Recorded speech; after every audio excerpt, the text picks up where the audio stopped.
Notícia en la secció de ciència. Una teràpia pionera que combat amb èxit el càncer de mieloma múltiple. L'equip d'investigació... Donem suport a la investigació en biomedicina i salut perquè notícies com aquesta continuïn apareixent als informatius, donant esperança a milions de persones. Només és progrés si progressem tots. Fundació La Caixa.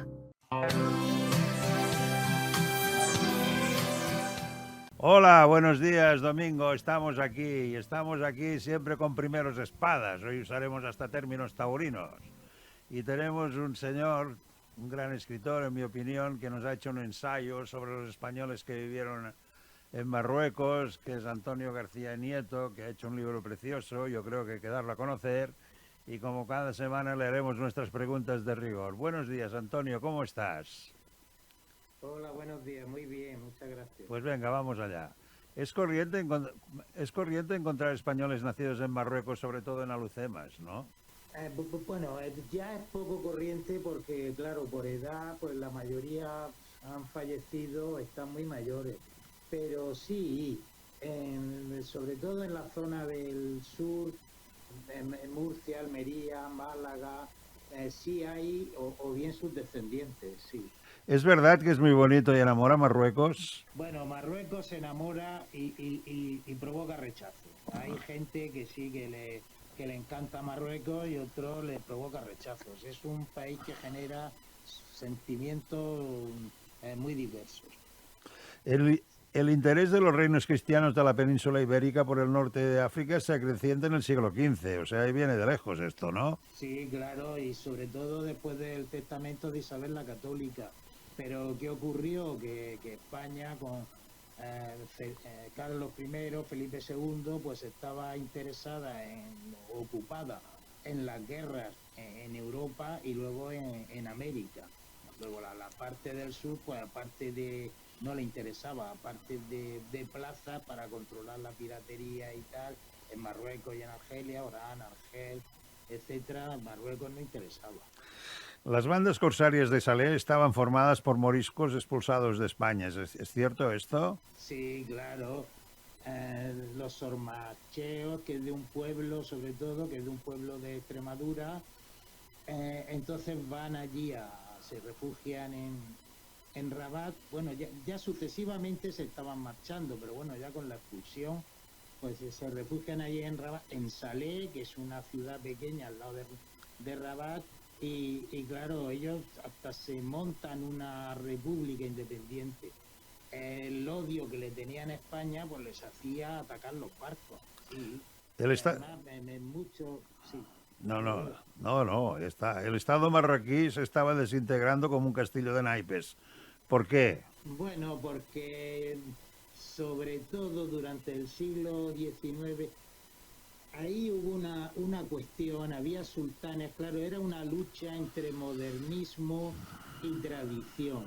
Había sultanes que, bueno, incluso hubo uno, no recuerdo el nombre, que montaba en bicicleta, eso a la gente del pueblo, pues bueno, le parecía una herejía. Vaya. Y había una lucha entre modernidad y tradición.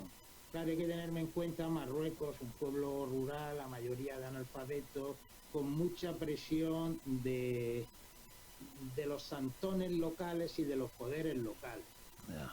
A ello contribuye la presencia europea en las plazas, como la Tánger, Larache, Sila, toda la costa atlántica estaba llena de comerciantes. Pero es que además esos comerciantes tenían sus protegidos, que podían ser sus empleados y otras personas con las que comerciaban. Muchos de ellos eran judíos. Entonces imagínense que eran unas personas extranjeras que están en mi país, que además no tenemos ninguna jurisdicción sobre ellos y que tienen a otras personas marroquíes que los protegen fuera de la justicia marroquí. Claro, eso al pueblo llano le provocaba mucho rechazo hacia el poder del sultán. Los consejeros de Carlos III, muy inteligentes, estaban interesados en las relaciones comerciales más que en mantener conflictos bélicos, ¿no? Claro, porque hay que tener en cuenta que viene la Ilustración, vienen personas como Florida Blanca, de origen de aquí de Murcia, y entonces dicen, bueno, ya está bien de luchas, de piratas y tal. Ahí hay un país que tiene una materia, bueno, trigo, cereales, lana, que nos interesan y vamos a establecer acuerdos comerciales. Personaje singular. Acaba. No, que de hecho un poco se cambió el aspecto bélico por el aspecto comercial, aunque bueno, luego el aspecto bélico aparece otra vez a finales del 19. Personajes singulares eran los renegados que solían ingresar en los ejércitos del sultán luchando contra las tropas cristianas. Cervantes realiza en su obra un grupo con diversificada presencia del renegado virulento. ¿Lo dices tú esto? Sí, no, la figura del renegado es una figura que existe pues eso desde la época de Cervantes. Eran tomados cautivos, llevados a Argel, llevados a Orán, y bueno, hay que tener en cuenta que los que tenían dinero pues eran rescatados, los que no tenían dinero pues allí se veían que iban a estar prisioneros toda su vida. Frente a ellos pues vamos a renegar y hacernos musulmanes. Mucha gente pues habían sido soldados o bien habían sido navegantes, tenían conocimientos de náutica y se integraron allí como comerciantes. También hay que tener en cuenta que Ceuta y Melilla eran penales. Ya. Y la gente que se escapaba de esos penales pues, se integraba en Marruecos entre su población, haciéndose musulmanes. Los sultanes les tenían mucho aprecio porque generalmente eran personas del ejército que conocían, bueno, métodos de guerra, la vida militar, etcétera, y los incorporaron a sus tropas. Otros pues siguieron y poco a poco, bueno, hay autores que dicen es que no se distingue un renegado español de un musulmán de toda la vida. Nos encontramos en la práctica de la apostasía para abandonar el cautiverio, especialmente para el que no tenía posibilidades de rescate, tal como tú dices, ¿eh? El secuestro ya se daba entonces. Aún así, la desaparición del cautiverio no significó el fin de los renegados. No, ya le digo, por las cárceles, las prisiones de Ceuta y Melilla, o también exiliados españoles por los diversos conflictos políticos, etcétera, o maleantes españoles buscados por la justicia se refugiaban allí. También cuenta, porque claro, esto te tienes que basar en relatos, ¿no? Que algunos mantenían en su interior pues el amor a España, los rezos, no salen en la literatura pues varias veces. Cuando las tropas españolas entran en Tetuán, pues allí se encuentran con un renegado que había sido, bueno, que era comerciante, recuerda a España, la añoranza de España. Todo eso es literario. Pudiera ser que la gente en su fondo pues mantuviera su religión o rezara el Padre Nuestro, ¿no? Pero el hecho es que vivían allí. La Inquisición en la época esta de Cervantes pues perdonaba a algunos y regresaban a la península, pero otros se quedaban. Yo creo que es un personaje muy curioso el del renegado. La guerra de África, en opinión del africanista Tomás García Figueras, se promovió en un ambiente artificial e irreal. Sí, García Figueras es un autor al que yo cito mucho. García Figueras era un africanista, era militar y, como yo digo, fue, pienso, franquista antes de Franco. Era ese tipo de militares que, bueno, que aún siendo totalmente de derechas y autoritarios y tal, pero le tenían como un amor especial a Marruecos y una consideración especial a Marruecos.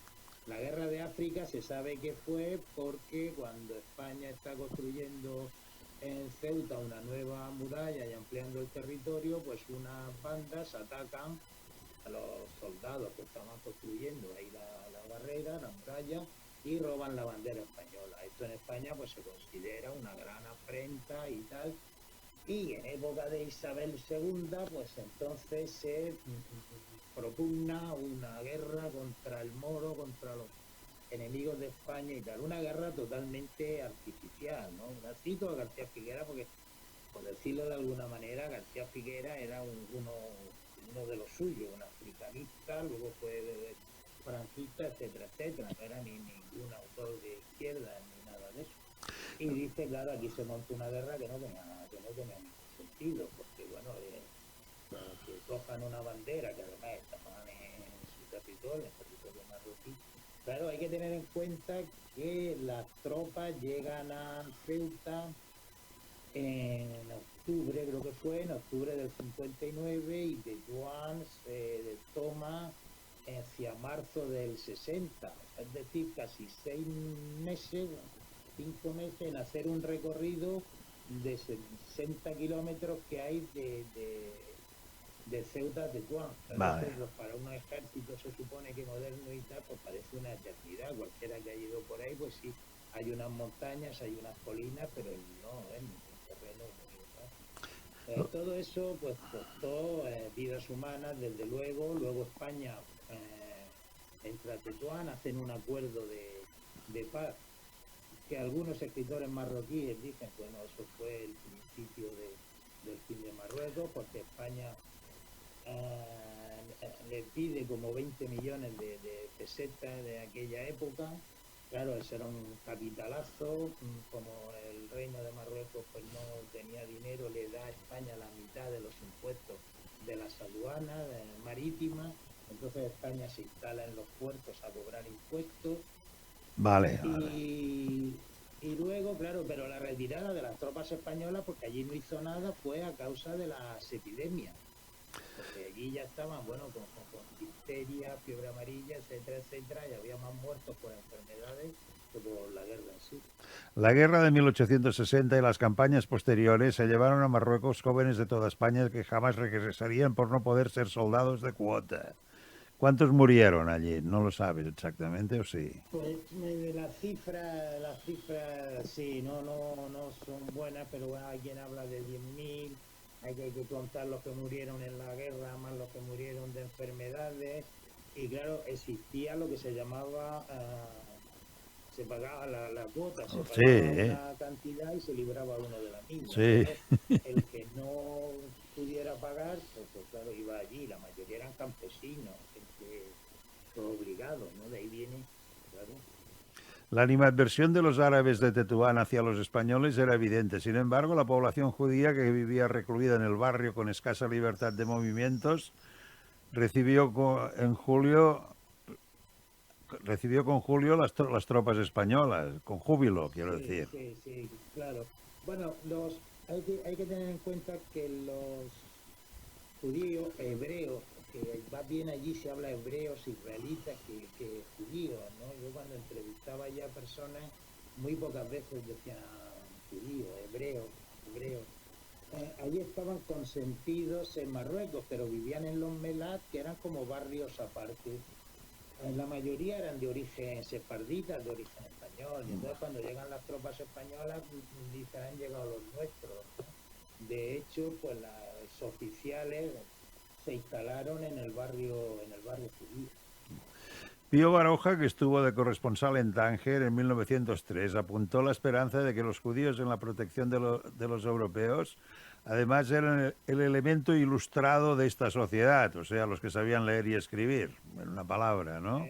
Claro, sí, porque los judíos normalmente pues tenían profesiones, eran comerciantes o eran médicos, incluso letrados, y efectivamente era una población, claro, siempre se ha dicho que el judío pues nunca ha sido agricultor, bueno, excepto si les contamos los pogromos, Rusia, Polonia, etcétera, pero una población que estaba continuamente siendo expulsada, pues lo que tenía eran bienes que se pudieran llevar, o bien su saber personal de médicos, joyeros, artesanos y tal, o bien su comercio.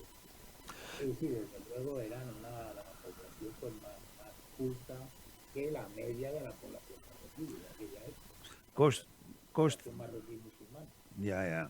Costa es una palabra. Marruecos ha dejado de ser un pueblo oriental, ahora viene a ser un pueblo occidental, por decirlo así, europeo, y no se dejaron, por lo que veo, ¿no? Bueno, es que, vamos a ver, Marruecos, a mi modo de ver, claro, muchas veces desde España hablamos Marruecos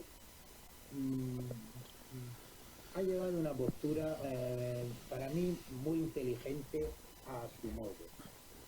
En la independencia sí hubo grupos guerrilleros, ¿no? Del Frente, el Ejército Nacional de Liberación, que sí, que pusieron atentados. Fueron ya los últimos años, pero había otro grupo, los de Alfasi, que era el Istiqlal, el Partido de la Independencia, que ellos lo que decían: nosotros vamos a ser independientes, pero queremos contar con Occidente, ser amigos de Estados Unidos y de Francia. Después del desembarco de Normandía, en noviembre de Casablanca, cuando los aliados ya entran en Marruecos y en Argelia, en noviembre de 1942, hay una reunión en Anfa, que es un barrio de Casablanca, ahora es un barrio, entonces era como un pequeño pueblo, donde el general Eisenhower tiene una reunión con el Mohamed V, todavía no era sultán, y le dice: Marruecos llegará a ser independiente porque este es el devenir de la historia y tendrá el apoyo de Estados Unidos. De hecho, durante el proceso de independencia, Marruecos tenía los nacionalistas, no Marruecos, los nacionalistas marroquíes tenían delegaciones en Estados Unidos. Llega la independencia, termina el periodo colonial, entonces Marruecos se vuelca en Francia. Que era una potencia después de la Segunda Guerra Mundial, potencia vencedora, etcétera, etcétera, y además potencia cultural y económica. A España, ¿qué le pasó? A mi modo de ver, España sí había tolerado, que eso era lo más gracioso, a los nacionalismos, a Alcalá del Torres, a los nacionalistas marroquíes, y además había dado cobijo a los guerrilleros que actuaban en la parte francesa. Es decir, era amiga de los nacionalistas, pero claro, España en aquella época, hemos de ver, año 1956, estaba aislada mundialmente, todavía vivíamos bajo la autarquía económica, pues sí, ya había venido el presidente de Estados Unidos, intentaba hacer relaciones con Franco, pero por decirlo de alguna forma era un país pobre que no pintaba nada en la escena mundial. Francia, repito, era una potencia. Con lo cual, pues incluso la Constitución francesa, la administración francesa, todo eso permaneció allí, fueron asesores de Francia. En el protectorado español ocurrió lo contrario, vino el afrancesamiento, ¿no? Funcionarios que hablaban francés, que no conocían el español, etcétera, etcétera. Y la historia de Marruecos ha sido siempre agarrarse a buenos aliados, en Europa, Francia y luego Estados Unidos. La conferencia de Algeciras, ¿quién la organizó? Pues la conferencia de Algeciras, pues ahí hay quien dice que fue Alemania, quien dice que fue el sultán, pero bueno, realmente la conferencia de Algeciras realmente fue, bueno, una vergüenza si se ve desde ahora. Desde aquella época se reunieron una cantidad enorme de países, Francia, Holanda, Inglaterra, España, países que no tenían nada que ver con Marruecos, y estuvieron allí 3 meses, pero debatieron, entre otras cosas, el futuro de Marruecos y el futuro de África. Se repartieron en el colonialismo africano. ¿Por qué la inmigración española a Marruecos fue una organización desordenada? Bueno, generalmente las migraciones, lo estamos viviendo ahora, han sido desordenadas. Los africanistas, como García Figueras, de Roda, querían era aquí que venga gente que sepa trabajar las tierras, que vengan artesanos, profesionales, etcétera. Pero allí a Marruecos, ¿qué iba? Pues iba mucha gente pobre, de Andalucía, de Murcia, de Alicante, de Mallorca, y llegaban allí. Lo primero, lo que había era trabajar para el ejército, porque el ejército era el que, el que daba trabajo, no directamente, pero sí de sus contratistas. bien en la construcción, bien como artesanos, herreros, carpinteros o bien como cantineros. Y bueno, llegaron lo que llamaron allí los buscadores de pan.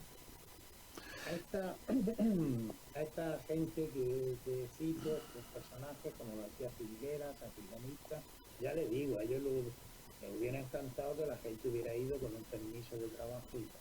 Se intentó varias veces, incluso la República, no, el que vaya allí tiene que ir con un contrato de trabajo, los favorecemos los militares que se queden, pero nunca fue así. ¿Quién fue Tomás Trenot? Aún así, en África las acciones militares fueron una fuente de negocios, tal como tú dices, pero ¿quién era este señor? Bueno, fueron una fuente de negocio de contar de negocios con los militares, contratistas, chanchullos, que yo cito ahí, contado por ellos, o sea, que fue un caso, el millón de Larachi, de todos los chanchullos que tenían los militares de intendencia para quedarse con ellos. Al contrario que ocurrió en el protectorado francés, donde Francia planificó desde muchos años antes hacer una actividad económica, incluso pues Francia lo que pidió fue quedarse con todas las contratas y quedarse con el banco. De hecho, todos el ferrocarril de Salamanca, el puerto y tal, lo hicieron. España no tenía empresarios y no tenía, tampoco le interesaba, ¿no? Hubo algunos empresarios que fueron a las minas, ¿no? Y como el conde de Romanones, ¿no? Que es más conocido, y luego hubo también otros como Comilla, Güell. Sí, Claudio López Bull, y este señor Trenot, que monta una liga africanista, funda también una revista para que escribieran africanistas y hablaran de los beneficios de Marruecos, pero bueno, tampoco llegó muy lejos, ¿no? Era de los pocos empresarios, era valenciano, de los pocos empresarios que fueron allí, por decirlo de alguna manera, eso, a hacer negocios y a constituir un sistema económico moderno. Para España... Muy... No, ya está. Para España participar en la explotación minera era también una cuestión de prestigio internacional ante las potencias. Sí, porque claro, también fue una cosa muy curiosa. Aquella zona la dominaba Rogui, Bumara, que era una especie de caudillo independiente, santón, fuera del sultán. Había allí ya, pues, se sabía que había mineral, sobre todo de hierro, de plata, en las minas de Uxián, y estaban metidos pues, franceses, ingleses, claro, a quedarse con concesiones. Y España pues también, nosotros no nos podemos quedar fuera porque somos los que estamos al lado, ¿no? Y claro, tener las minas, la compañía española de minas del Río, pues fue como diciendo, oiga, también tenemos compañías importantes aquí en Marruecos. De hecho, la compañía española de minas del Río y luego otras compañías, porque había como concesiones pequeñas, había más de 500, ¿no? Pues fue la única que obtuvo beneficios en serio de Marruecos. La peculiaridad de Tánger facilitó el refugio de los exiliados políticos tras la caída de la Primera República y la actuación de la monarquía. O sea, se fueron allí en vez de ir a Francia, ¿no? Bueno, Tánger está, para la gente del sur, Tánger está relativamente cerca, ¿no? En una barcaza, bueno, quizá en aquella época, pero en 2 horas, quizá lo estamos viendo ahora con las paqueras.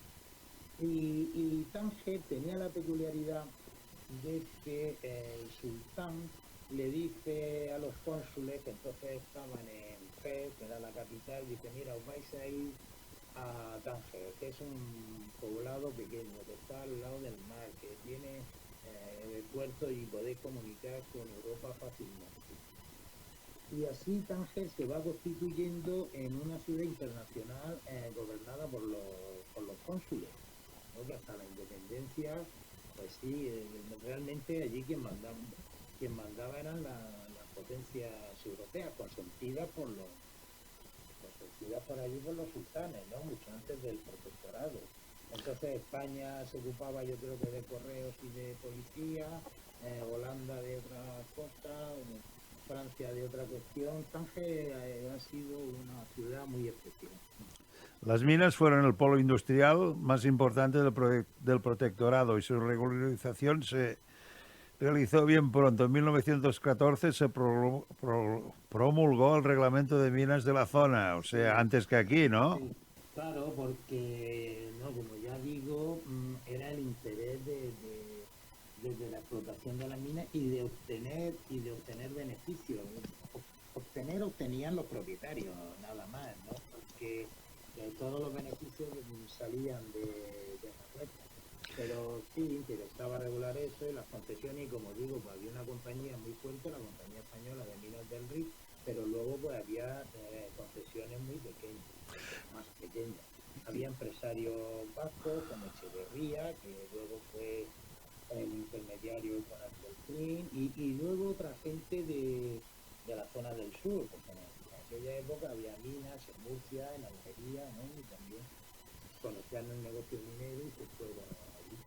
La colonización agrícola, López Jordana, este señor me parece que era catedrático de Derecho Administrativo. Partidario de realizar la... Sería algún hijo, porque estos son de tradiciones de militares. Pues hay un... Ese fue Gómez Jordana, de los primeros comisarios, y luego su hijo, que estuvo con Primo de Rivera. Debía ser el hijo que era catedrático. Hijo, sobrino, sí. Realizar la penetración pacífica con civiles instalando al lado de las posiciones militares. Gómez Jordana era de los pocos militares con Alfau que pensó en que nosotros tenemos que penetrar en Marruecos, dominar el territorio de una manera pacífica. ¿Qué vamos a hacer? Pues vamos a instalar colonos en toda esta zona del valle del Ger, del Meluya, próximo a Melilla, y no solo colonos españoles, sino también marroquíes, de tal manera pues, que los marroquíes vayan viendo que somos amigos. De hecho, llamaron a españoles, inmigrantes españoles que ya residían en Argelia, a que fueran allí, conocían el terreno y tal, a hacer una primera colonización. Pero todo eso con el desastre de anual en 1921 se acabó. Luego la colonización se reinició mucho más tarde. La vida social de Ceuta se desenvolvía por castas impenetrables entre sí. Caray, serían racistas.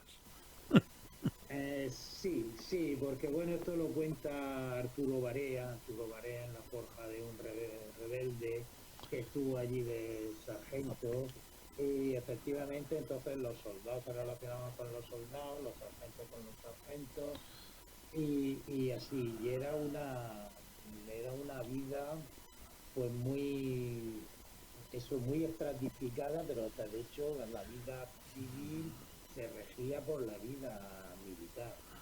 Tánger era un punto de partida de cualquier expedición a Marruecos, ¿no? Tánger y luego Ceuta y Melilla. Tánger y Ceuta y Melilla, sí. La limpieza... Tánger hay que entender que ya era ciudad internacional. También, porque bueno, Tánger, tiene mucho que hablar de Tánger, ¿no? Tánger, pues parece que ha sido la ciudad del Pol Pot, de los escritores, como una especie de ciudad así mistificada. Bueno, eso era una minoría que vivía allí, vienen los chalés, por llamarlo así, de los montes cercanos a Tánger, o vienen la calma, pero la mayoría de la población pues era también gente obrera. Si bien había algunos comerciantes, judíos, etcétera, pero Tánger ha tenido mucho misterio, y Tánger no todo era oro, ¿no?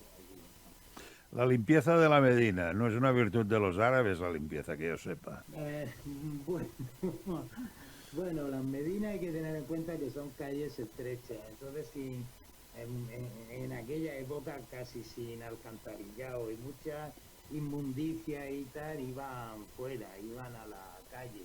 No, ahora las Medinas están bastante limpias, ¿no? Una delicia es por la Medina de Tetuán, que es de origen andalusí, o por la Medina de Tánger, sí. Lo que pasa es que bueno, y de hecho los españoles vivieron en la Medina, ¿no? Los primeros militares o comerciantes y tal tenían casa en la Medina. Los ensanches pues ya se hicieron mucho más tarde y además poco a poco. El ejército era una fuente de empleos y negocios. Aún así, en Tetuán era una ciudad en donde no había facilidades de alojamiento. Y sin embargo, las casas de prostitución eran muy numerosas y las tabernas también. En- Bueno, hay quien dice que donde hay ejército, bueno, puede ser una leyenda, puede ser antes, ¿no? De hablar ahora. Pero donde hay ejército hay prostitución y hay personas, proveedores y tal, aprovecharse de eso. Claro, es que podía haber 20.000 soldados pues, sin nada que hacer por las tardes, a ver dónde iban. Soldados y oficiales y generales, ¿no? Porque claro, cada uno tenía su casa. Arturo Barea cuenta en La Forja de un Rebelde, ¿no? Que había casas de prostitución donde era de un determinado general el que iba allí y casi solo podían ir oficiales de un cierto rango. Pero sí, entre cabaret, casas de prostitución, etcétera, etcétera. Eso ha sido otra leyenda, ¿no? Las prostitutas y el ejército, las prostitutas y los legionarios. Bueno, De los prostíbulos total había casi por todos los pueblos donde hubiera ya. alojamiento. En Farache había de todo, hoteles, cafés, casinos. En cuanto a los colegios de los franciscanos, impartían las clases desde 1901, ¿no? Sí, los franciscanos están pues desde el siglo XIII, creo, allí en Marruecos. Los franciscanos mercedarios, se ocupaban de el rescate de los cautivos. Entonces, pues estaban allí muy implantados, tenían mucha redacción, ¿no? Y después ellos tenían sus misiones. Ya les digo que en cada pueblo, cada plaza costera, había comerciantes españoles y europeos. Y los franciscanos tenían sus misiones con colegios donde admitían a alumnos, pues, españoles, o franceses o ingleses, y también a alumnos musulmanes. En aquella época la educación, claro, estaba en manos o bien de religiosos o en manos de academias privadas. Incluso durante el protectorado, pues la instrucción pública pues era muy deficiente. A ver, para ir acabando, es que en la zona oriental de Nador se instaló un importante campamento militar a 14 kilómetros de Melilla. Sí. ¿Cuánta gente murió en anual? ¿O fue total incompetencia del ejército o falta de experiencia? ¿Qué crees que fue tú? Bueno, Nador se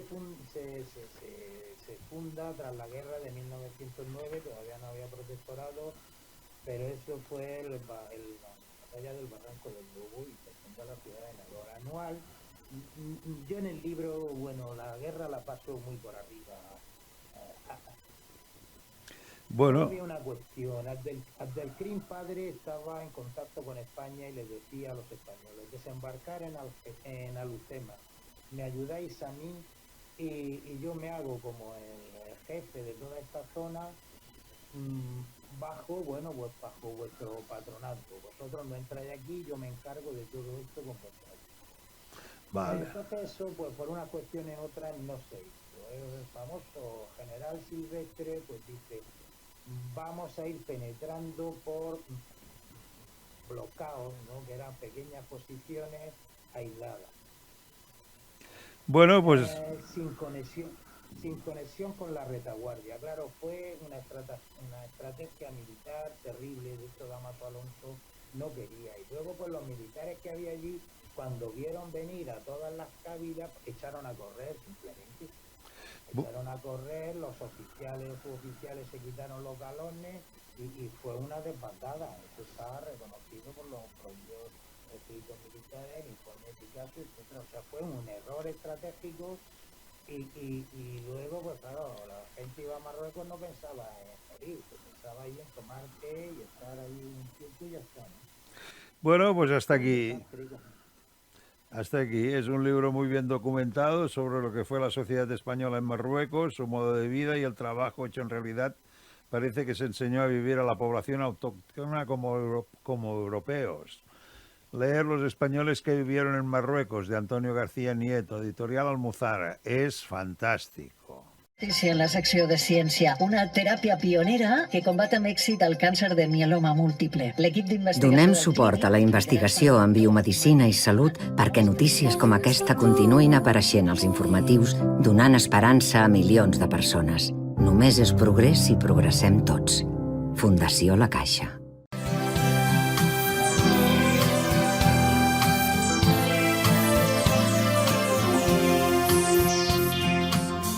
Programa patrocinat per CaixaBank i Saba Aparcaments. Generosament.